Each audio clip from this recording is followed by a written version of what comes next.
Olá pessoal, espero que estejam todos bem.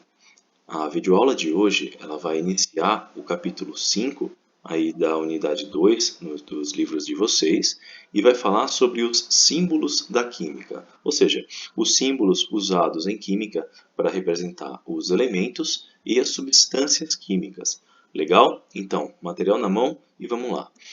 Para começar a falar disso, gente, sobre essa simbologia na química, vamos recorrer primeiramente a um contexto histórico em que alguns cientistas já de renome na história humana já chegaram a tentar representações diferentes para alguns elementos que nós conhecemos hoje, certo? Por exemplo, na Idade Média, nós tínhamos algumas representações para alguns elementos conhecidos, tal como o ouro, a prata, chumbo, ferro e mercúrio, que com a crescente a crescente questão sobre a constituição da matéria, e isso tudo foi levando a novos experimentos, com o surgimento de cientistas cada vez mais brilhantes, foi-se chegando em novas simbologias, tal como na época de John Dalton, quando ele definiu a ideia de modelo atômico com uma esfera indestrutível e indivisível. Dalton sugeriu uma representação tal como essa, né, para esses mesmos elementos, né? No entanto, não era uma representação muito intuitiva. Então, aí que chegou um cientista chamado Jacob Berzelius. Jacob Berzelius, ele sugeriu que fossem utilizados os símbolos químicos com o alfabeto ocidental, sendo a partir do nome em latim dos mesmos elementos então conhecidos, certo? Assim como o ouro em latim é aurus, né? A prata é argentum e assim por diante. Então, ficou sendo com uma letra ou no máximo duas, sendo que a primeira é sempre a maiúscula e quando houver uma segunda letra, essa será minúscula. Até hoje se utiliza essa simbologia, assim como proposta por Berzelius. Legal, gente? E Berzelius ele conseguiu elaborar então essa linguagem mais prática, certo? Como nós hoje utilizamos. Assim, dessa forma, nós temos a representação de várias substâncias, de todas as substâncias conhecidas, por essa simbologia, certo?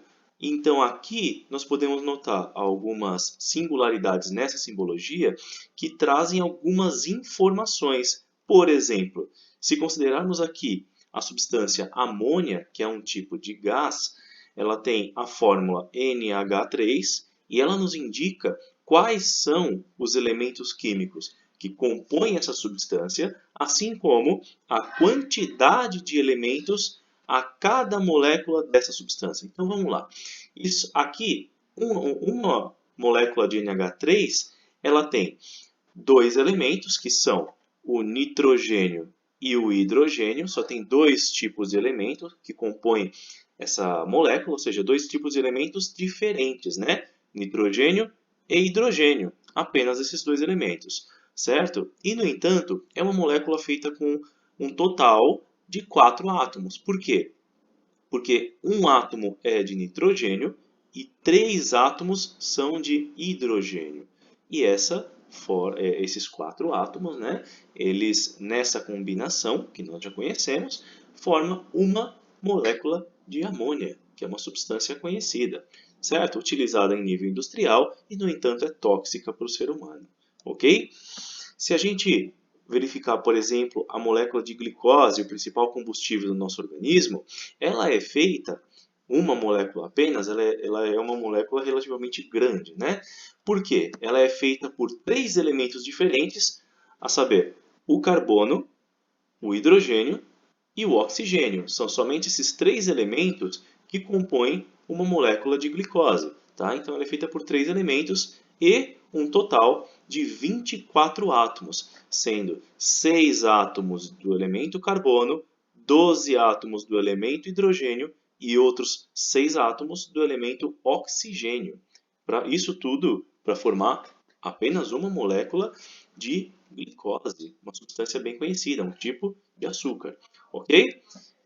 Pelo mesmo raciocínio, nós chegamos à seguinte ideia, de que o gás hidrogênio, mesmo que nós respiramos, tem uma molécula formada por um elemento só. Esse S aqui ele está sobrando, né, naturalmente.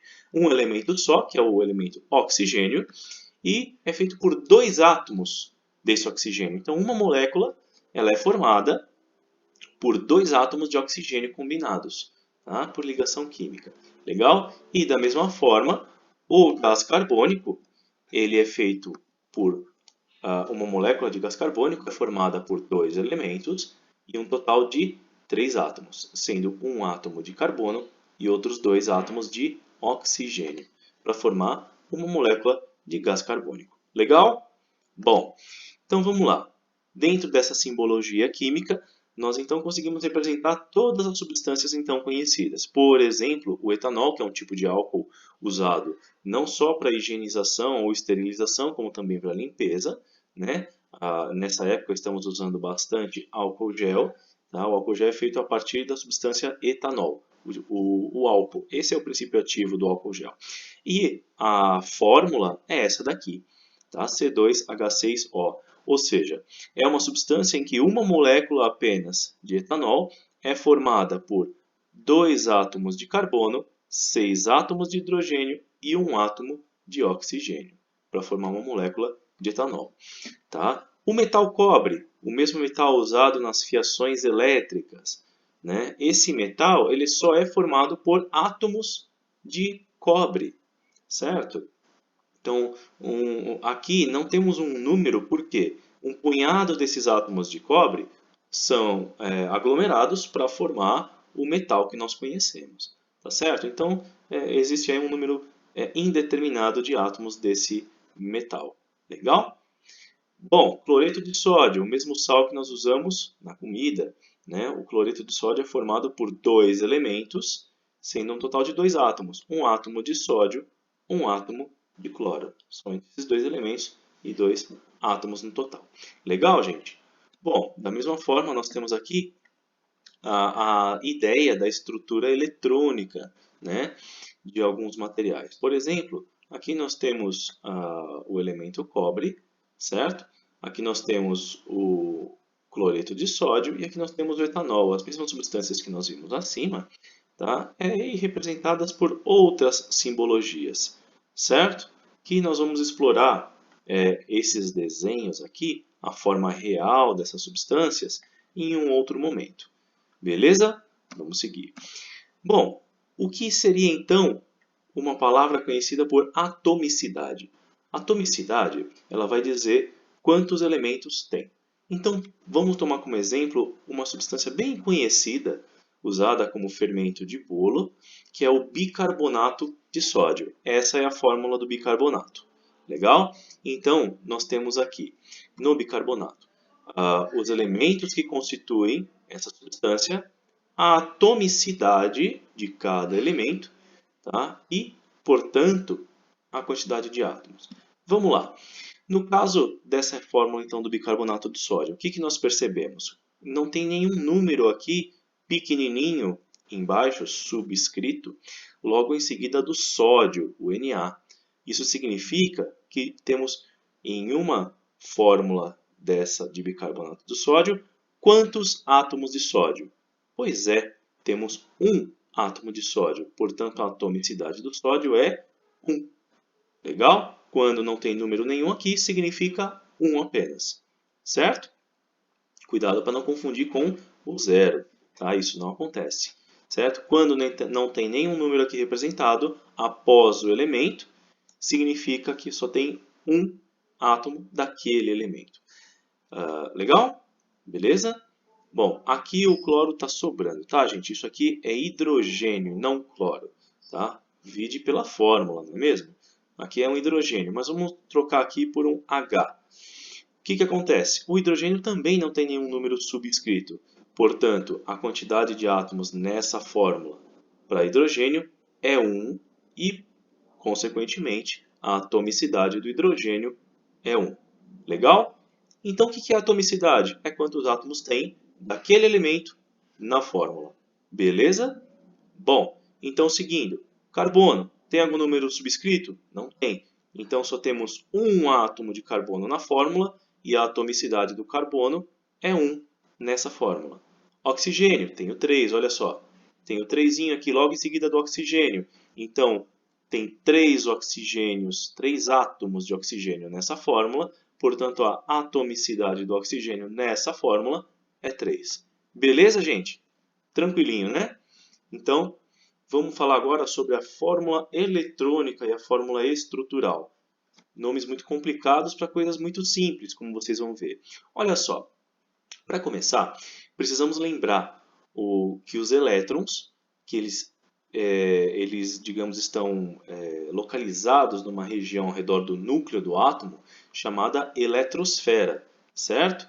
E os elétrons eles estão divididos em níveis ou camadas, né? Como se fossem órbitas dos planetas ao redor do Sol. Pois é, os elétrons também giram ao redor do núcleo, como nós já vimos, em camadas, em órbitas diferentes, sendo que cada órbita comporta um número máximo de elétrons. Legal? A junção de todas essas camadas chamamos de eletrosfera. Beleza. Agora, vamos lembrar disso então em termos de um desenho. Aqui está o núcleo atômico, primeira camada ou primeiro nível de energia, e a última, supondo que esse átomo aqui só tem 2 camadas, né? Então a segunda camada seria a última. Nós chamamos ela de camada de valência. Legal, gente? Camada de valência é sempre a última camada de elétrons em um átomo.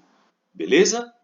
Bom, seguindo por aí, é que um cientista conhecido como Gilbert Lewis, ou simplesmente Lewis, ele criou uma forma bastante prática de expressar as fórmulas a partir da quantidade de elétrons que um elemento tem na sua camada de valência. Como assim? Vamos lá. A estrutura de Lewis, ou a fórmula de Lewis, ela simplesmente indica o símbolo do elemento químico, os mesmos símbolos usados com aquelas letras, lembram? No caso do ferro é o Fe, certo? O símbolo do elemento químico e uma quantidade de bolinhas ao redor do símbolo, que significaria quantos elétrons aquele elemento químico tem na sua camada de valência do seu átomo. Legal? Então vamos para um exemplo mais prático. Vamos lá.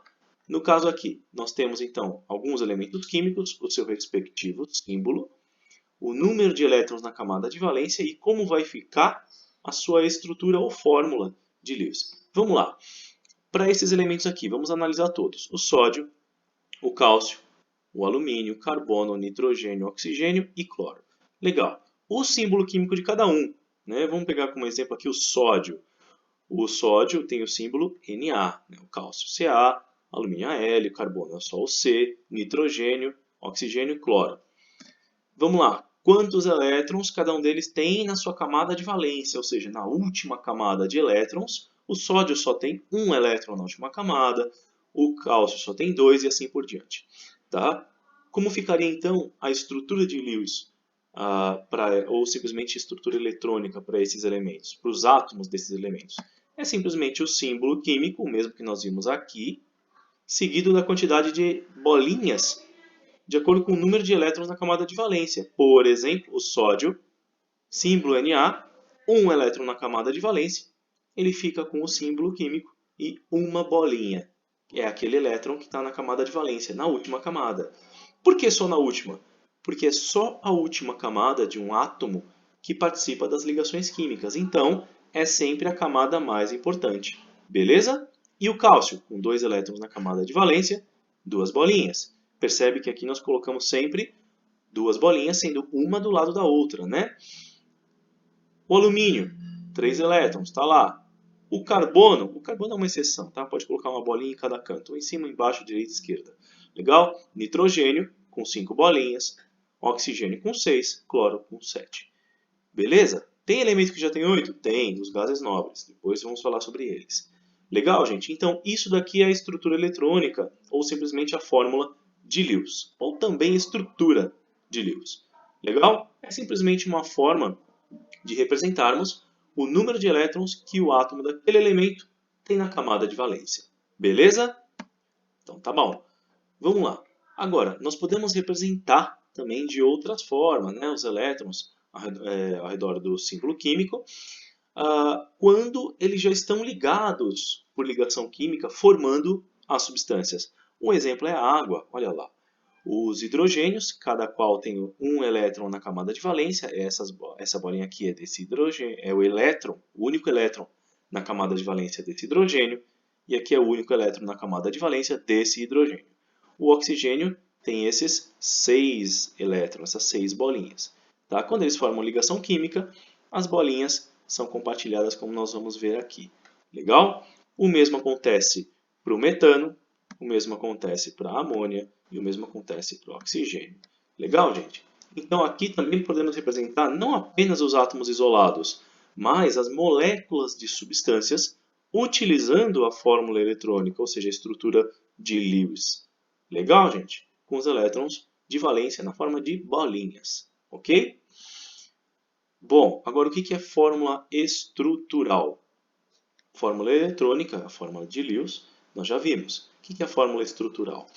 Ela vai mostrar exatamente quais são os elementos que nós temos numa substância e as ligações químicas entre essas substâncias são mostradas por traços, certo? No caso aqui nós temos a molécula de água.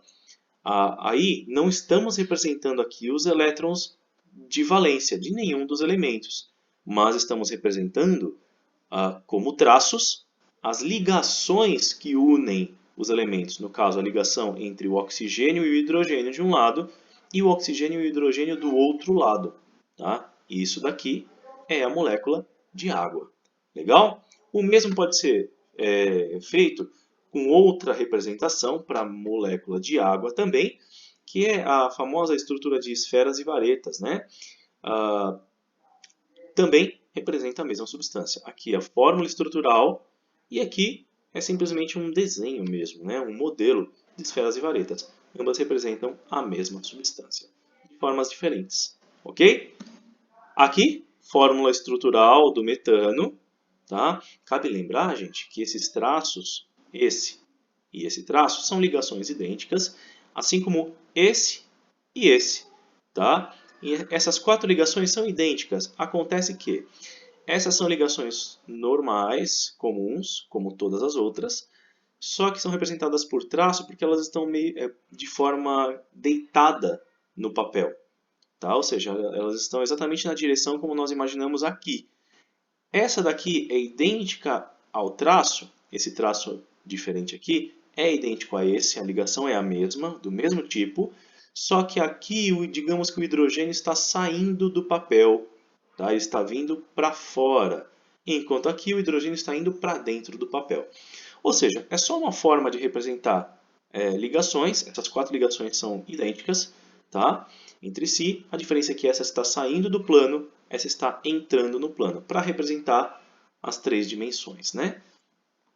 Beleza? E a representação pelo modelo de esferas e varetas, tá bom? Fórmula estrutural para as 2 substâncias, modelo de varetas para as mesmas substâncias. Ok, gente? Agora, quanto à classificação das substâncias. As substâncias químicas elas são classificadas entre substâncias simples e substâncias compostas. Qual a diferença? Uma substância simples, assim como o gás nitrogênio, ela é formada por um único elemento. Tá? Pode ter vários átomos daquele mesmo elemento. Por exemplo, aqui nós temos um átomo de nitrogênio ligado a outro átomo de nitrogênio, formando a molécula do gás, da substância gás nitrogênio. Legal? Isso é uma substância simples, formada por um só tipo de elemento. Enquanto que uma substância composta, também chamada de composto, né? Uma substância composta ou um composto, ela é uma substância formada por átomos de elementos diferentes. Por exemplo, aqui nós temos o átomo de oxigênio e átomos de hidrogênio. Então, a molécula de água, por exemplo, ela já é formada por elementos diferentes, né? Hidrogênio e oxigênio. Por isso, ela é uma substância composta. As substâncias simples são formadas por átomos de um mesmo elemento, de um só elemento químico. Tranquilo? Facinho, né, gente? Lembrando, né, que podemos caracterizar a substância de formas diferentes, né? Vamos direto para o que interessa aqui. O fenômeno da alotropia. que é alotropia? Gente, vamos entender o seguinte. Isso daqui é mais ou menos a estrutura da substância que vocês conhecem como grafite, ou também chamada de grafita. Certo? Aqui são os átomos de carbono na grafita. Cada bolinha dessas é um átomo de carbono. Certo? Então, esses átomos eles se organizam para formar camadas, ou seja, como se fossem chapas, certo? Em que uma está sobreposta à outra, e isso é o grafite como nós conhecemos, certo? Somente feita pelo elemento carbono. Em contrapartida, nós temos a estrutura que forma o cristal do diamante, que também é feito somente de átomos do elemento carbono. E, no entanto, nós percebemos que as duas substâncias são formadas pelo elemento carbono, mas elas são totalmente diferentes em suas propriedades. Grafite é quebradiço, né? Enquanto o diamante é muito duro. O grafite tem uma cor acinzentada escura, enquanto o diamante é cristalino, transparente, podendo ou não ter alguma cor, certo? O grafite é um material condutor elétrico, muito bom condutor.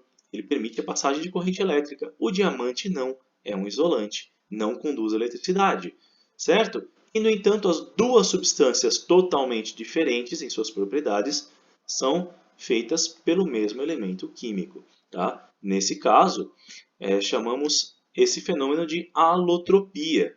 Vamos ver um outro exemplo. O caso do fulereno, também cada bolinha dessas é um átomo de carbono, tá? Formando essa esfera, né, dos carbonos ligados entre si, certo? Esse é o fulereno. Enquanto que aqui nós temos o grafeno, uma outra substância, certo? Que não forma a mesma esfera. O grafeno é totalmente diferente do fulereno. Então nós dizemos que, assim como no exemplo anterior aqui, e como no exemplo que nós vimos agora, são formas alotrópicas, ou seja, são alótropos do mesmo elemento químico, que é o carbono. O carbono, inclusive, ele é bastante peculiar, porque ele permite várias formas alotrópicas, né? Várias substâncias diferentes, feitas somente à base de carbono. Legal, gente? Isso não é uma exclusividade desse elemento, do carbono. Outros elementos, como o gás oxigênio, também têm alótropos, né? Assim como nós temos aqui o gás oxigênio, formado por dois átomos do elemento oxigênio, e o gás ozônio, que é uma substância formada por três átomos de oxigênio. Certo? Aqui é uma molécula de gás oxigênio e uma molécula de gás ozônio. São substâncias diferentes, ambas são substâncias simples, né? Formadas por um elemento só, mas têm propriedades completamente diferentes, química e fisicamente falando. Então, gente, o conceito de alotropia é a propriedade que os materiais apresentam de serem formados por um mesmo elemento químico, mas formam substâncias diferentes. Nesse caso, então, temos os alótropos do oxigênio, e nós vimos anteriormente os alótropos do carbono. Legal? Gente, espero que vocês tenham entendido a videoaula de hoje, todos os conceitos aprendidos. Na próxima videoaula vamos tentar resolver alguns exercícios sobre isso. Deixei alguns exercícios a mais para vocês também tentar resolver sozinhos.